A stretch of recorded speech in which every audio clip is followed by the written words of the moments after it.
Her birthday turned into a nightmare after her husband cruised without her. Then she exposed him and filed for divorce fast. The winter twilight came early in Boston. As snow began to dance on the cobblestone streets of Beacon Hill's upscale neighborhood, warm light glowed from the Montgomery family mansion. Elizabeth Montgomery returned home from work, took off her shoes at the entrance, hung up her coat, and heaved a deep sigh. There had been no progress on her promotion to partner at the architecture firm, and she was physically and mentally exhausted. "I'm home," she called out, and James's voice responded from the living room. "Welcome home, honey. How was your day?" Elizabeth entered the living room and found her husband sitting on the sofa. James set his tablet aside and smiled at Elizabeth. "I almost missed the last train again." "I'm sorry," Elizabeth said. "It's okay, I understand since I'm busy with work, too." James nodded understandingly. "But don't you think you should consider slowing down a bit? Our time together is important, too." Elizabeth chose her words carefully before answering. "The Hansen project is at a critical stage. It'll be wrapped up in a few months." Married for 7 years, Elizabeth and James had no children. They had both prioritized their careers, but lately James had been mentioning family time more frequently. Elizabeth also wanted to have a family, but now was a crucial turning point in her career.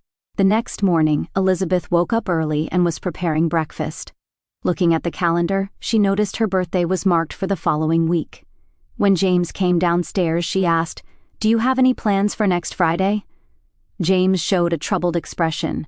"Oh, I have a business trip to New York that day. It's a meeting with an important client that I can't cancel." "I'm sorry. That was your birthday, wasn't it?" Elizabeth shrugged, hiding her disappointment. "It's okay, I understand." When she checked her phone, there was a message from her sister, Catherine. "How about dinner with our parents tonight?" Elizabeth replied with slight tension. "Sounds good. The usual place at 7 o'clock. Catherine had once been a successful model. She still maintained her perfect appearance and showcased her beauty on social media. She always captured their parents' attention. In the evening, Elizabeth arrived at the restaurant and found her parents and Catherine already seated at a table. "Elizabeth, you're late," her mother Martha said, looking at her watch. "I'm sorry, there was an unexpected problem at the construction site," Elizabeth explained as she took her seat. "You're always about work," her father Robert said with mild reproach. Catherine arrived right on time. Catherine smiled with satisfaction. She sat next to their parents, showing off a new bracelet. "Mom and Dad gave this to me last week. Isn't it lovely?" "It's very nice," Elizabeth replied kindly. A worry crossed her mind about whether her parents would remember her birthday present. During dinner, the conversation revolved around Catherine's recent activities and their parents' friends. When Elizabeth began to talk about her new project, Robert waved his hand to interrupt her. "Enough about architecture. Catherine is going to receive an award for her charity work.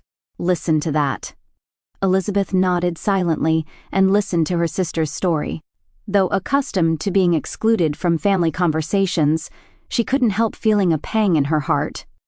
"By the way, Elizabeth," Martha suddenly asked, "is there any progress with James? I want to see my grandchildren." Elizabeth took a deep breath before answering. "We're both focusing on our careers right now.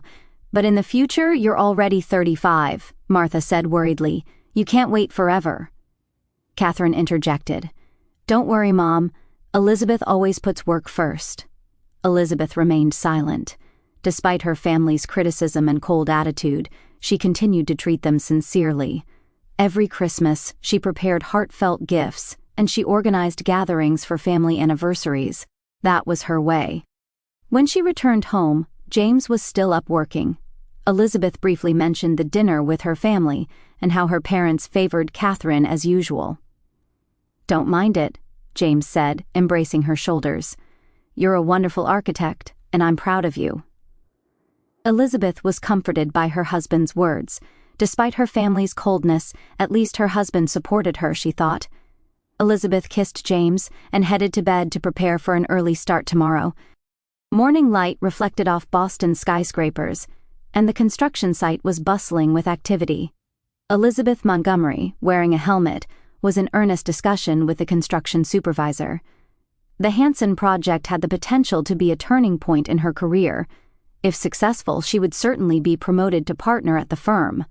I want to adjust the placement of these pillars a bit to create a more open atrium, Elizabeth explained, pointing at the blueprints. Understood, Mrs. Montgomery. I'll give instructions for the changes right away.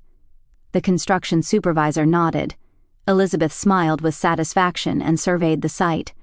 This complex was the crystallization of her talent. It embodied her philosophy of creating beautiful and functional spaces while being environmentally conscious. Her phone rang, and looking at the screen, she saw it was from the office. Hello, this is Elizabeth.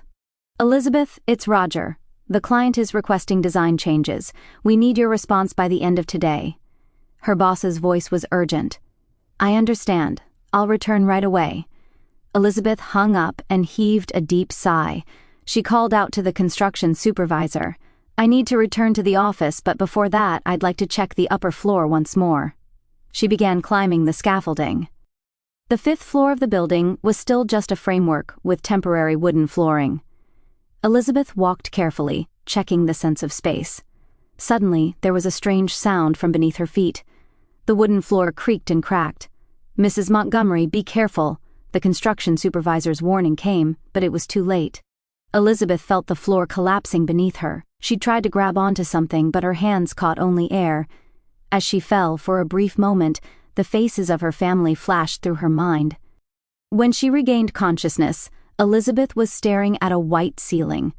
A dull pain dominated her body, especially her right leg, which hurt intensely. From around her came mechanical beeping sounds and the hurried footsteps of people. You're awake now, came a gentle voice. Elizabeth moved her eyes and saw a nurse standing beside her bed. She wasn't wearing a nurse's cap, but a modern nurse's uniform. Her name tag read, Rebecca Martin. Where am I? Elizabeth's voice was hoarse. Massachusetts General Hospital, Rebecca explained. You had an accident at the construction site. You've broken your leg, but there's no danger to your life. You also suffered only a mild concussion to your head. You were really fortunate. Elizabeth tried to understand the situation slowly. How long was I unconscious? About 2 hours, Rebecca answered while checking Elizabeth's vital signs. We've already contacted your family, so they should be here soon. Family? That word brought Elizabeth back to reality. She searched for her smartphone. Where's my phone? Rebecca pointed to a small locker. It's over there, but first you should rest. The doctor will be here soon. After Rebecca left the room, Elizabeth reached from the bed and took her smartphone from the locker. Looking at the screen, she noticed the date. Today was her 36th birthday. An ironic smile appeared on her lips. It looked like it would be a memorable birthday indeed. She first called James. After several rings, he finally answered. Honey, sorry.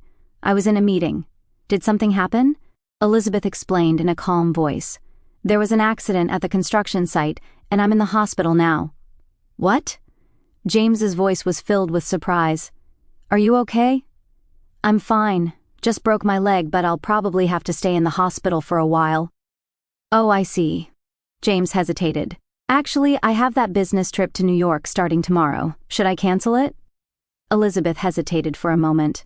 No, go ahead. It's an important meeting, right? I'll be fine. Really?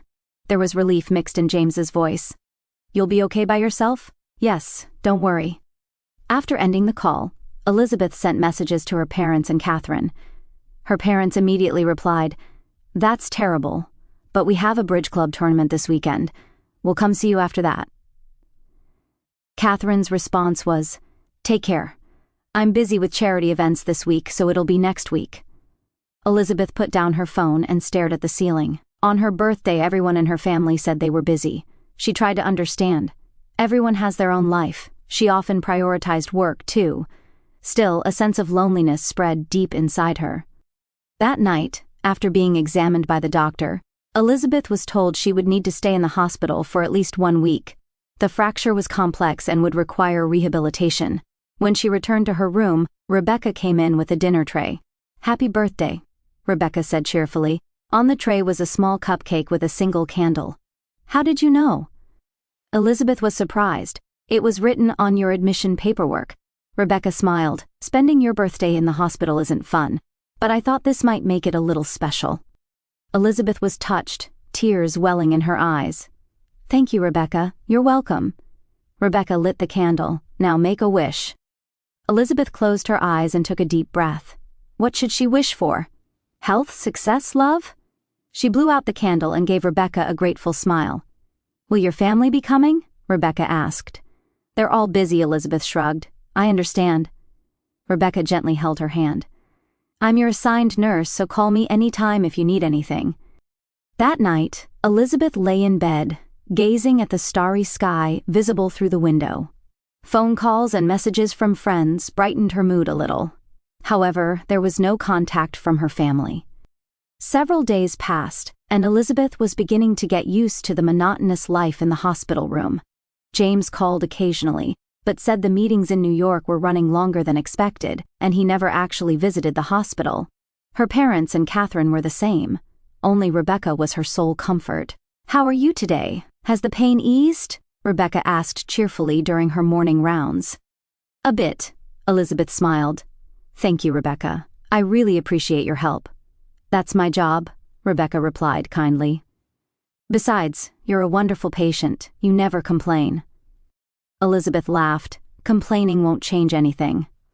Rebecca opened the curtains, letting the morning light into the room. The weather's nice today. You can enjoy the view from the window.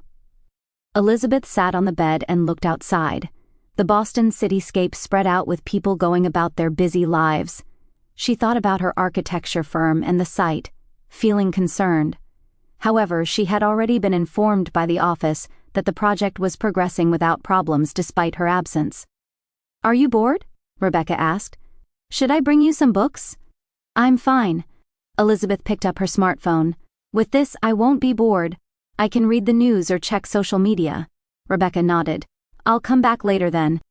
Elizabeth opened her social media app and scrolled through her feed. Posts from friends and industry news flowed by. Then she casually opened Catherine's profile. Her sister's latest post said, "Busy day at the charity event," with a photo taken in a luxurious hotel banquet room. Elizabeth smiled. At least her sister wasn't lying. She scrolled further and was looking at the list of accounts Catherine was following. There, she caught an unfamiliar account name. It was called Cat Lifestyle. Casually, Elizabeth tapped on that account. Looking at the account's profile picture, Elizabeth gasped. It was a small thumbnail, but the smile was somehow familiar. She tapped to open the account. The profile description read, "My real life and adventures. The private me I don't show to family and friends." No way, Elizabeth whispered. The account was private, but since Catherine was following it, she pressed the request button. Surprisingly, a few minutes later, she received an approval notification. It was clear that Catherine wasn't checking Elizabeth's social media account closely. As she began to view the posts, Elizabeth's hands started to tremble. It was undoubtedly Catherine's secret account.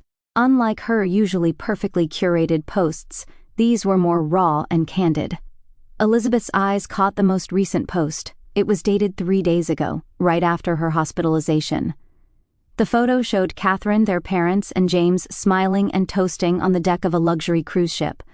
Her husband, instead of being at important meetings in New York, was enjoying a cruise with her family. Tears fell from Elizabeth's eyes. With trembling fingers, she scrolled through other posts. There were posts showing preparations from 1 week ago and excitement before departure. One read, "Finally, the secret plan without Elizabeth is happening. She's always work, and doesn't understand our fun, but now we can enjoy without her."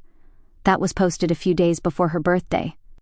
Elizabeth felt an icy sensation enveloping her entire body. Her family and husband had planned a trip excluding her for her birthday, and even while she was hospitalized after an accident, they carried out that plan without changing it. The door opened and Rebecca came in. "Mrs. Montgomery, it's time for your medication." She cut off mid-sentence. "What's wrong? Did something happen?" Elizabeth managed to squeeze out words. "My family is doing this while I'm in the hospital." Rebecca approached the bed and looked at the smartphone screen. "Oh no," she whispered. Elizabeth couldn't take her eyes off the screen. Catherine's post continued. "James is so good at lying to Elizabeth. I laugh every time he says New York meeting."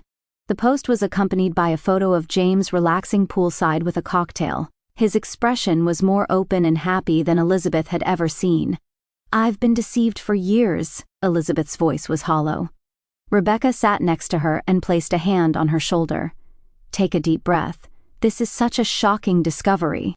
Elizabeth looked at older posts. There were many posts showing family-only gatherings held during her absence. While she was busy with work, her family was having fun, excluding her, and James was always present at those gatherings. They don't think of me as family, Elizabeth said painfully. She picked up her phone and decided to call James. After several rings, he finally answered. Honey, what is it? Is there a problem? From the background, music and voices typical of a cruise ship could be heard. Elizabeth tried to maintain her composure. James, where are you right now? There was a moment of silence. Oh, I'm in New York, just between meetings with clients. I see, Elizabeth chose her words. Is the meeting going well? Of course it's going smoothly. I'm a bit tired, but it's an important business deal. James's voice was slightly tense.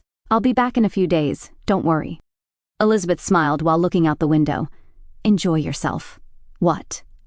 Enjoy yourself, she repeated in a whisper. Really? Enjoy yourself, Elizabeth. What's wrong? Are you feeling unwell? No, I'm seeing things very clearly now. She hung up. Rebecca was watching Elizabeth intently. What are you going to do? Elizabeth put down her smartphone and took a deep breath. I don't know yet, but I don't intend to be deceived anymore. You have the right to choose, Rebecca said quietly, the right to choose your own happiness. Elizabeth nodded. Something was beginning to change in her heart. Beyond the shock and sadness, anger and determination were sprouting. For years, she had accepted her family's cold attitude and tried to understand. She thought it was because she wasn't enough, because she should try harder. But now, she knew the truth. It wasn't her problem. Rebecca, could you recommend a lawyer? Elizabeth suddenly asked. A lawyer? Yes. I want to consult about divorce. Rebecca was surprised for a moment, but soon nodded understandingly. Actually, my sister specializes in family law. Would you like her contact information? Please, Elizabeth said with a determined expression. It seems like it's time to start a new life. That night, Elizabeth sat by the window, staring at the darkening Boston streets. Her heart was filled with pain and anger, but at the same time, she felt a strange sense of liberation. Years of questions, anxieties, and self-doubt suddenly became understandable. She wasn't alone. The problem wasn't within her, but within the people who should have loved her. Elizabeth looked at the cruise ship posts once more. There she noticed that Catherine had posted another photo where she appeared alone with James. Their expressions suggested an intimacy beyond mere in-laws. Everything connected: James's late returns home, increasing business trips, his critical attitude toward her career. He had been betraying her all along, and with her sister no less. Elizabeth took a screenshot of the screen, saving the evidence. Then she began writing an email to contact Rebecca's sister, the lawyer. On the day of her discharge, Elizabeth found Olivia Chen in the hospital lobby. Olivia, a friend since college, had rushed to her side as soon as she received Elizabeth's call. Thank you so much, Olivia. Elizabeth was embraced by her friend as she used crutches. What are you saying? Of course, Olivia said while holding her belongings. My home is always open to you. Rebecca came to say her final goodbye. Congratulations on your discharge. Don't overdo it, okay? Elizabeth took the nurse's hand. Without you, I think I would still be in darkness. Thank you so much. Rebecca smiled kindly. Were you able to contact my sister? Yes, I'm meeting her tomorrow. Elizabeth nodded. Olivia's apartment was in the Cambridge district of Boston. It was a small but comfortable space, and Elizabeth would be using the guest room as a temporary refuge. She had decided not to return to her own home, at least not yet. I didn't need much luggage, Elizabeth indicated one suitcase and a laptop bag. I contacted my workplace directly from the hospital and had them send what I needed, Olivia said while making tea in the kitchen. Have you heard from James? He calls and messages every day saying he returned from New York. Elizabeth smiled bitterly. Now he's asking, why aren't you coming home when I'm here? What did you tell him? I told him I'm staying at a friend's house for rehabilitation. Elizabeth looked at her smartphone. My parents and Catherine have also returned from the cruise finally. I got a message from my mother asking, how are you feeling? Olivia, unable to hide her anger, asked, what are you going to do? Expose everything right away? Elizabeth took a sip of tea and slowly shook her head. No, it's not time yet. First, I want to meet with the lawyer and get everything prepared. The next day, Elizabeth met with Samantha Martin, Rebecca's sister. Samantha was in her mid-40s, a lawyer with sharp eyes and a thoughtful expression. I understand your situation, Samantha said after Elizabeth had explained everything. There's sufficient evidence, the social media posts, the lies on the phone, and... She hesitated a bit. The suspicions about the relationship with your sister. How should we proceed? Elizabeth asked calmly. First, let's create an inventory of assets. We'll clarify shared assets and your personal assets. Next, we'll limit James's access to accounts in your name. And, Samantha looked at her intently, are you emotionally prepared? Elizabeth took a deep breath. Yes, my 7-year marriage is over. I just want to end it in the best way possible. From that day, Elizabeth began building a new life. Even while using crutches, she returned to the architecture firm. Her colleagues had advanced the project during her absence. Hearing the news of the accident, her boss appreciated her dedication and talent, proposing her promotion to partner earlier than planned. Mrs. Montgomery, welcome back. Her boss, Roger Smith, visited her office and said, I was really worried about the accident. Regarding the partnership, I will formally propose it at next month's board meeting. Thank you, Roger. Elizabeth expressed her gratitude. 3 weeks after noticing her absence, James was showing increasing impatience. When are you coming home? He asked on the phone. Isn't it enough? I need a little more time, Elizabeth answered calmly. By the way, how was the meeting in New York? Oh, it went well. We're likely to close a big deal, James said confidently. I see. That's good, Elizabeth said while looking out the window. It's really a talent to be able to work even on a cruise ship. There was silence on the other end of the phone. What? What are you saying? James's voice was trembling. Did you think I wouldn't know? Elizabeth's voice was as cold as ice. Catherine's Instagram was quite revealing. I especially liked the hashtag #FamilyTimeOnly. Elizabeth, listen, I can explain. Explain what? 7 years of lies? Your relationship with my sister? Elizabeth tried to control her emotions. It's over, James. 1 week later, with Samantha's help, Elizabeth had compiled all the evidence and legal documents. She had rented a new apartment and was preparing to move out of Olivia's house, and it was time to take the final step. Elizabeth sent an email to James, her parents, and Catherine. The attachments included photos from the cruise ship, screenshots of Catherine's social media posts, and records of conversations documenting James's lies. The body of the email was brief.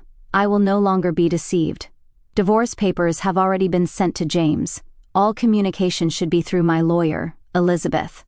That night, James appeared at her temporary residence. Olivia didn't open the door and said through the intercom, "Go away, or I'll call the police."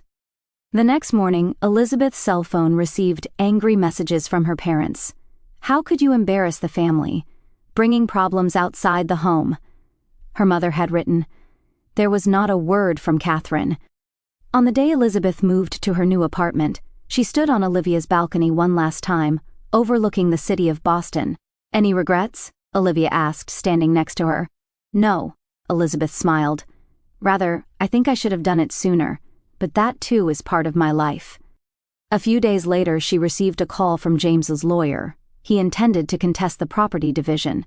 Mr. Montgomery is demanding 70% of the shared assets, the lawyer said. Samantha responded calmly. I'm sorry, but that's unacceptable. We are prepared to detail Mr. Montgomery's infidelity in court, especially his relationship with our client's sister. The threat was effective. James softened his stance and agreed to the divorce on terms favorable to Elizabeth. One weekend, Elizabeth made a final visit to her parents' house. Martha opened the door. Her face was hard and cold.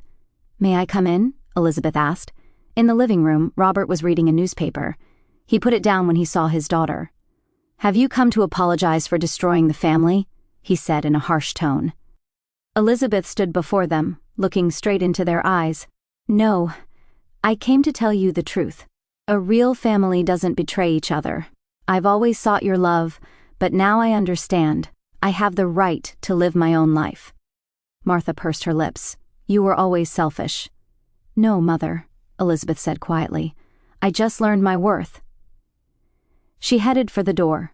Looking back, she said, "Finally, goodbye. I hope someday you'll understand what a true family relationship means." 2 years later, in a Boston spring, Elizabeth was gazing at the sparkle of the Charles River from the window of her architecture firm, Wilson Design Group. Half a year after the divorce, she had become independent and established her own company. Now, with a staff of 10, she was building a reputation for sustainable architectural design. Her assistant, Jessica, handed her some documents. "The preparations for the 4 o'clock meeting are ready." "Thank you," Elizabeth smiled. "And have all the invitations for my birthday party been sent out?" "Yes, sent to everyone. Rebecca and Matthew have already replied that they'll attend." Elizabeth nodded with satisfaction. Her life after divorce had become richer than she had imagined. She had become close friends with the nurse Rebecca, and through that connection she met Rebecca's brother, Matthew. Matthew was a pediatrician, and his kindness and sincerity gradually healed the wounds in her heart. They had been dating for 1 year and now spent most weekends together. Leaving the office, she drove to the Hope House Orphanage in East Boston. She had taken on this rebuilding project for the facility at no charge. "Ms. Wilson, we've been waiting," Director Harris of the orphanage greeted her. "The children have been looking forward to meeting you." Elizabeth waved to the smiling children as she surveyed the new playground under construction. Her belief that family is not just about blood ties was embodied in this project. One day, a letter arrived at her office. It was from Catherine. "Elizabeth, I'm not asking for forgiveness. We're paying the price for our actions. James is under investigation for investment fraud and has lost his job. My modeling career is also over. Our parents lost their savings in James's investments and are now living with me. Ironically, we're now forced to consider the true meaning of family." Elizabeth placed the letter on her desk and stared out the window. She felt neither anger nor joy. She just reaffirmed that her choices had been right. That weekend, Elizabeth was having breakfast with Matthew at a small cafe in Beacon Hill. "What are you thinking about?" Matthew asked. "I was thinking about family." Elizabeth took his hand. "I think I found a true family now, not tied by blood, but relationships where we respect each other, support each other, and don't betray each other." Matthew gently squeezed her hand back. "I think so too. Family is the act of choosing love and respect."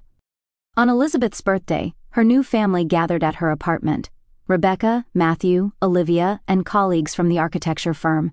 After blowing out the candles on her cake, she raised her glass. "I am now surrounded by a true family. People like you who don't betray each other, support each other, and respect each other. Blood may be the beginning of family, but it certainly doesn't define it." Matthew stood beside her and took out a small jewelry box. As the room fell silent, he knelt down. "Elizabeth, will you create a new family with me?" Tears welled in her eyes, and a heartfelt smile spread across her face. "Yes, gladly." Her birthday was no longer a symbol of loneliness and betrayal. It had become a day of new beginnings.